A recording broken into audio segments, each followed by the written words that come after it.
Bine v-am regăsit la subiectul zilei, haos în sistemul medical din cauza cardurilor de sănătate. La numai o zi după ce obligativitatea acestuia a intrat în vigoare, sistemul s-a blocat, tipic românesc.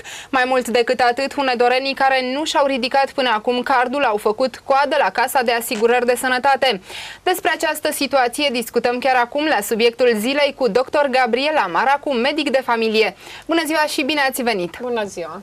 Doamna doctor, aș vrea să urmărim pentru început un material filmat de către colegii mei de la Departamentul Știri astăzi la Casa de Asigurări de Sănătate, să vedem ce s-a întâmplat astăzi acolo. La primele ore ale dimineții, un haos total se instalase și la Casa Județeană de Asigurări de Sănătate, unde oamenii au fost nevoiți să stea ore în șir la rând pentru a intra în posesia cardului, mulți dintre ei fiind purtați de mai multe ori pe la ușile casei județene. V-ați ridicat cardurile de sănătate? E nebunie curată. De cât timp stați? De o oră. Am fost odată cu el, că eu sunt de la Dobra. Am fost odată cu el, acolo n-au aparate. Au venit aparatele, au spus că mai iese timp până să dă ordine. S-a dat ordine prin televizor, schimbați cardurile. Acum s-a făcut o îngrămădeală, ieri am fost acolo, s-au stricat aparatele pe la 11, iar înapoi acasă. Azi iar să te duci, iar îngrămădeală. De 3 ore. Ce ați rezolvat? Acum intrăm, mai stăm vreo 3-4 și după aceea vedem. Dar nu odată, de 3 ori am stat. Am mai stat aici, am mai stat jos de vreo 3 ori. Și ce vi s-a spus? Că să vin aici la camera asta ca să vedem. Că m-am dus la etajul la 101 și au spus că să vin aici. De jos mi-au spus că să merg mă caute acolo. Dar acum domnul mă... Cât credeți că va trebui să mai stați la coadă ca să... Nu știu, cred că până pe la 5 după masă. Ați reușit să obțineți cardul de sănătate? Acum intrăm. Cât timp stați? Nu, de un sfert de oră. Merge treaba bine? Da, merge. La scurt timp după, același hunedorean ieșea din Casa de Asigurări de Sănătate fără card și cu nervii întinși la maxim. Eu stat mult. Cât mai trebuie să stați? Nu știu, nu zic că vreo 20 de persoane la rând, dar durează tare mult. Tare greu. Dacă mi-l dă, dacă nu. Mai veniți dacă nu vi dă? Păi când o să mai am drum. Nu-i musai astăzi. Și dacă mergeți la doctor și aveți nevoie de card, ce veți face fără el? Dacă vrea să mă primească de bine, dacă nu plec. De un sistem deficitar au avut parte și medicii de la Spitalul Județean de Urgență Deva, motivul acestor probleme fiind numărul mare de solicitanți. Sunt ceva disfuncționalități la nivel național, adică se mai blochează sistemul, însă cred că probabil din cauza multor adresabilități și am înțeles de la cei în măsură să ne spună acest lucru că sunt undeva la 9000 de intervenții pe minut, de accesări pe minut. Azi dimineață din nou am plecat bine la ora 8, dar pe la ora 10:30-11 medicii mi-au spus că începe sistemul să se blocheze și astfel încât să îngreuneze practic munca medicului. Deși toate unitățile sanitare s-au dotat cu cititoare de carduri și cu toată aparatura necesară, situația nu poate fi schimbată. Din acest motiv, oamenii trebuie să dea dovadă de răbdare și să aștepte după caz de la câteva minute până la câteva ore pentru eliberarea unei rețete sau pentru întocmirea unei fișe de internare. Am revenit în studio. Doamna doctor, am văzut extrem de multe probleme. Ce se întâmplă în cabinetul medicului de familie? Acum, de obicei, de vină pentru tot ce e rău sunt medicii de familie. Eu vreau să spun că am senzația, urmărind reportajele dumneavoastră, că la noi totul e mult mai bine. Sigur că se blochează și la noi acest minunat sistem, pentru că este cu siguranță mult prea agresat. Dar pe noi ne înțeleg oamenii și poate că dacă numai cu asta rămână după intervenția mea ar fi grozav. Îngrămădeala asta ca să-ți activezi cardul, ca să-ți iei cardul dacă nu îl ai, n-are rost. Pentru că este foarte bine să înțeleagă toată lumea. Cardurile de sănătate pe care le avem sau pe care urmează să le primim sunt utile în momentul în care te reprezinți la un furnizor de servicii medicale. Adică dacă eu am o rețetă de boală cronică pe care mi-am ridicat-o în luna aprilie și mai trebuie să merg în luna iulie și până atunci nu am nevoie de servicii medicale în contract cu casa, nu are rost să-mi activez acel card, să fac cozi, să îngreunez munca oamenilor care și așa au foarte mult de lucru. Și poate că tocmai aici a intervenit această percepție greșită. Oamenii poate au înțeles greșit obligativitatea de a utiliza cardul de sănătate cu obligativitatea de activare a cardului. Da, pentru că mesajul care s-a transmis a fost acesta: de la 1 mai trebuie să ai cardul activat. Nu! De la 1 mai nu beneficiezi de servicii medicale în sistem compensat cu Casa de Sănătate decât în baza acestui card. Mă rog, există și situațiile de excepție pe care sunt convinsă că cei de la Casa de Sănătate le vor explica mai bine. Sunt persoanele care nu au card de sănătate, persoanele care nu au dorit card de sănătate și au adeverințe medicale. Aici avem noi, ca medici, o mare problemă, pe care deocamdată nu știm dacă este sau nu este așa. În momentul în care vei face un serviciu medical, ca medic de familie, pentru o persoană fără a avea cardul de sănătate, există riscul ca acest serviciu să nu fie validat în sistemul informatic și atunci omul să nu-și poată lua nici rețeta și pentru noi personal și sincer să nu fim plătiți, iar ceea ce ar fi și mai groaznic, ca la un moment dat să fim obligați să achităm contravaloarea acelui serviciu, adică internarea unui om sau rețeta unui om. De asta, ce înseamnă serviciu medical în contract cu casa? Înseamnă obligatoriu cu cardul de sănătate a persoanelor peste 18 ani. Pentru că copiii sub 18 ani nu au nevoie. Am înțeles că în farmacii li se cer părinților cardul ca să identifice copilul, deși nu știu dacă e normal, pentru că buletinul părintelui va dovedi că este aparținător. O altă problemă care se ivește, pentru că la noi așa este, implementăm ceva, ajustăm pe drum, ne chinuim cu toții, s-au tipărit aceste carduri, s-au eliberat cu mult înainte. Sunt deja foarte mulți tineri care au împlinit 18 ani și cărora nu putem să le facem servicii pentru că nu au carduri. Pentru că nu le-au fost eliberate aceste carduri. În legătură telefonică directă cu noi este și doctorul Ana Chiș, președintele Asociației Medicilor de Familie din județul Hunedoara. Bună ziua, doamna doctor! Bună ziua! Spuneți-ne cât de gravă este această situație la nivelul județului Hunedoara. Se poate opera în acest moment în sistem? Da, acum se poate, cu întârzieri, dar se poate. În schimb, ieri a fost o situație mai delicată. Ieri, la un moment dat, s-a blocat sistemul unic informat și nu s-au mai putut activa cardurile. Cardurile care au fost activate mai de mult au funcționat. Dar din ce cauză a apărut această întârziere, acest blocaj? Din cauza supraaglomerării rețelelor. Sistemul nu a fost pregătit pentru avalanșa de servicii. Noi medicii de familie, am început să lucrăm mai de mult, să activăm în urmă cu luni cardurile la pacienții care s-au prezentat. Mulți dintre ei cărora le-am cerut cardul ca să-l activez au spus că știu de la televizor că nu este obligatoriu și atâta timp cât nu este obligatoriu, ei nu vor să-și activeze cardul.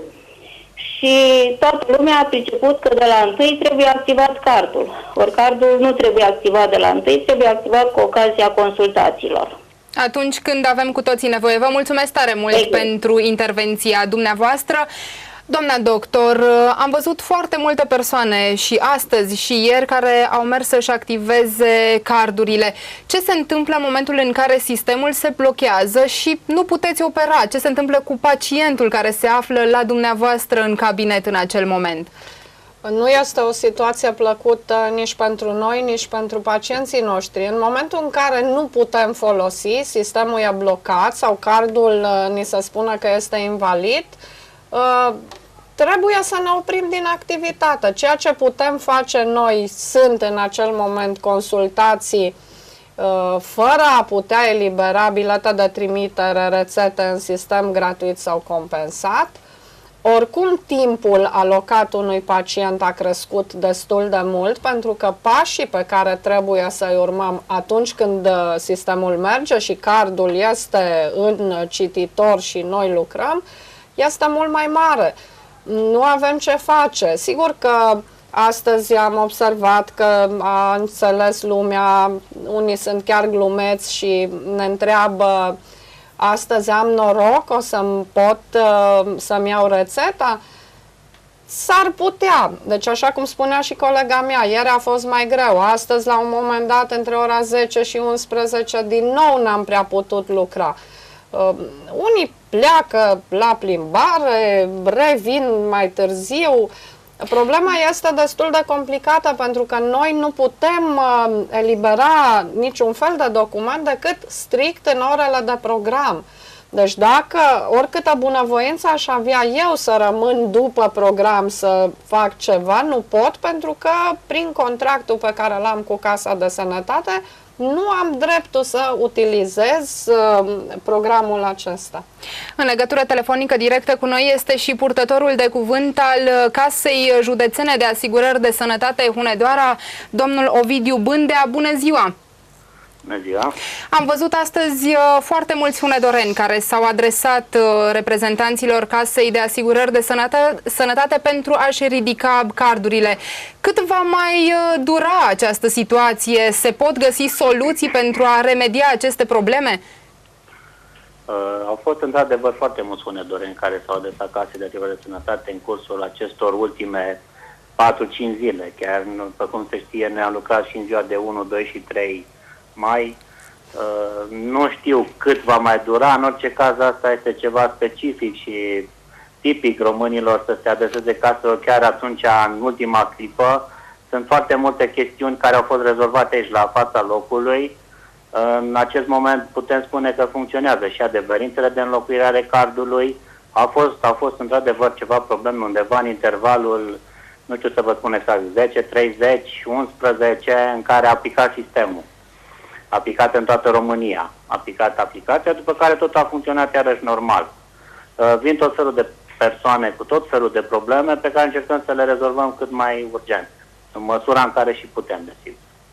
Bineînțeles că mai sunt persoane care încă nu și-au ridicat cardurile. Ce se întâmplă cu aceștia începând de astăzi, de ieri? Păi noi așteptăm persoanele din luna ianuarie să vină să ridice cardurile. Fluența mare de persoane și datorită acestui fapt s-a produs, pentru că de începând de săptămâna trecută numărul persoanelor care au venit să solicite cardurile returnate la casă a crescut direct proporțional și cu serviciile medicale care au fost acordate în această perioadă și ca atare facem cum putem și noi față, încercăm să rezistăm și să facem față tuturor solicitărilor. Putem să sperăm că nu vor mai fi astfel de probleme în următoarele zile sau de acum înainte? După cum am mai spus-o și în emisiunile noastre trecute, este ceva nou și pentru noi și pentru furnizorii de servicii medicale. Noi rugăm atât furnizorii de servicii cât și asigurații să aibă un pic de calm și să înțeleagă că sunt niște chestiuni care se pot rezolva. Că se vor rezolva într-o zi, două, în trei, într-o săptămână, dar ele se vor rezolva.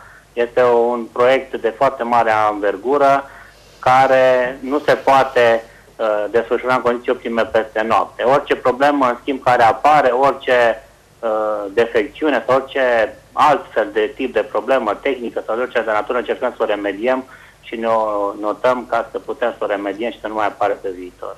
Da, dar totuși în aceste zile sunt persoane care au nevoie acută de consult medical, sunt persoane care trebuie să-și continue tratamentul și nu își pot obține rețetele pentru că nu funcționează acest sistem atât de mult pregătit cu luni de zile înainte. După cum v-am spus anterior, sistemul a picat astăzi o perioadă de maxim 30 de minute, din câte am înțeles, de la colegii mei de la IT, deci nici de cum nu a picat toată ziua să zic că da, într-adevăr ar fi fost într-adevăr o problemă. A fost o problemă, o defecțiune tehnică care nici nu o cunoaștem, noi nu avem de unde să o cunoaștem la nivel local, probabil generată la nivel național. Nu cred că este cazul să extrapolăm și să spunem în fiecare zi. Sperăm să nu mai apară așa ceva și lucrurile să funcționeze fluent. Dar acum sunt chestii inerente, chestii care pot să apară, noi nu ni le dorim, desigur, dar pot să apară și asta este. Sperăm ca pe viitor lucrurile acestea să se remedieze întru totul, dar bineînțeles că poate să apară orice. Vă mulțumesc tare mult pentru intervenția dumneavoastră.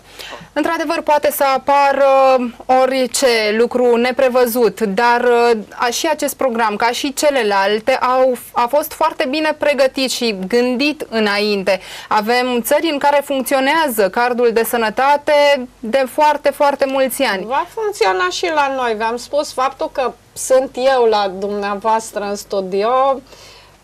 Nu știu dacă vă ajută prea mult, pentru că, de fapt, repet și spun lucrul ăsta de fiecare dată, medicii de familie sunt cei care au răspuns cel mai prompt și, cred eu, cel mai repede. Da, și cărora li se adresează cei mai mulți oameni. Sigur până că la da, urmă. iar treburile acestea cu un iz melodramatic, vai de mine, nu o să-mi pot lua tratamentul. Acum, vă rog să nu mi-o ia nimeni în nume de rău. Se poate întâmpla ca astăzi să nu meargă, așa cum spuneau și colegii mei, o jumătate de oră, o oră sau chiar 2 ore. Bun, dacă nu dar ai poate tablete, să creat și o panică da, în rândul populației, da, tocmai din cauza mesajului greșit înțeles. Sigur că da. Deci noi trebuie în primul rând să învățăm un pic să avem răbdare, lucru care ne lipsește cu totalitatea, atât nouă, medicilor, cât și pacienților. Și noi am vrea foarte repede să nu stea lumea la ușă, să rezolvăm totul. Oamenii au alte treburi, e primăvară, trebuie să sape în grădină, să se plimbe, să meargă la cafea, da? Orice e mai important decât sănătatea. Din păcate așa este. Avem și un telespectator la telefon. Bună ziua, vă ascultăm. Să rămâinile. Spuneți, vă ascultăm, sunteți în direct. Aș vrea să întreb și eu pe doamna doctor care o aveți în emisiune. Sunt multe familii care n-au medic de familie. Ce se întâmplă dacă în caz de urgență moare omul? Ce se poate întâmpla? Vă mulțumim pentru întrebare. Ce se întâmplă cu cei care nu au medic de familie? Deci dacă într-o familie nu există medic de familie, aici sunt o grămadă de variante. Dacă sunt copiii până la 18 ani, dacă sunt elevi, sunt asigurați, doar că trebuie cineva să meargă să înscrie la un medic de familie. Despre adulți, dacă nu plătesc asigurările de sănătate, nu pot fi asigurați decât în condițiile în care se adresează altor instituții pentru a obține venitul minim garantat sau pur și simplu să meargă, dar îi rog după ce se termină nebunia aceasta cu cardurile, să își plătească asigurările de sănătate la nivelul salariului minim pe economie, vor obține adeverință de asigurat și vor beneficia de servicii medicale. Dacă se referă domnul la cea mai tristă situație, aceea unui deces, unde trebuie eliberat un certificat de deces, acest lucru îl face fie ambulanța care constată decesul, fie serviciul de medicină legală, care va elibera un certificat de deces. Deci, pentru absolut orice situație există o rezolvare. Important este ca domnul să se adreseze cuiva care să-i dea relațiile cele mai corecte. Și același lucru se întâmplă și în cazul cardurilor de sănătate, care pot fi activate nu doar la medicul de familie. Deci asta este rugămintea. Eu fac parte din categoria colegilor care interacționez foarte bine cu colegii din ambulator, cu cei din spital. Am sunat și astăzi, i-am rugat frumos, inclusiv pe domnul manager, pe domnul director medical al spitalului, să nu ne mai certăm unii cu alții sau, mă rog, să ne purtăm pacienții pe drumuri complet aiurea. Dacă pacientul nostru are trimitere din 25 aprilie și este programat în 5 mai, nu are de ce să mai vină la cabinetul medicului de familie să-și activeze cardul. Această activare o poate face direct în ambulator sau la laborator sau direct în farmacie. Dar probabil că noi care suntem mult mai exersați să îndeplinim ordine, părem soldații care respectă tot. Ei, de data asta nu se poate, pentru că dacă programul este destul de încărcat și greoi, dacă noi în cabinete ne vom ocupa cu activări pur și simplu aiurea de carduri, nu o să putem lucra nici noi, nici ei. Și oamenii purtați pe drumuri, am înțeles că foarte multă lume amenință, mă duc la presă, chem presa, asta se va întâmpla, pentru situații care altfel se pot rezolva cu multă înțelegere și calm. În primul rând, trebuie să fim, cel puțin săptămâna asta, foarte calmi toți. Și înțelegători și să ne ajutăm unii pe alții, Sigur pacienți că da. Sigur medici. că da, pentru că toți vrem să ne fie și mai bine și mai ușor. Dar dacă ne certăm, dacă strigăm, dacă ne revoltăm, nu obținem nimic decât ceea ce urmărim de fapt, să ne facem singur rău. Pentru că aceste carduri totuși au o importanță foarte mare, atât pentru pacient, cât și pentru medicul care îi oferă serviciile medicale. Sigur că da, deci lumea trebuie să înțeleagă, fără acel card, cardul, așa cum noi avem o semnătură electronică, acel card este de fapt dovada că persoana respectivă există cu adevărat, ca să nu mai fim acuzați că facem rețete la morți sau știu eu ce, se dovedește calitatea de asigurat, dar probabil că și acolo trebuie un pic să fim atenți. Iar noi asta o să facem, o să pățim, o să fim plătiți efectiv doar pentru cei care fac această semnătură de fapt, cardul de sănătate, că au fost la medic sau la laborator sau la farmacie sau în ambulator. Vă mulțumesc tare mult pentru precizările făcute și să sperăm că lucrurile vor intra pe un făgaș normal cât mai curând posibil. Vă mulțumesc și dumneavoastră, telespectatorilor, că ne-ați urmărit. Noi ne revedem la ora 18 cu principalul jurnal de știri.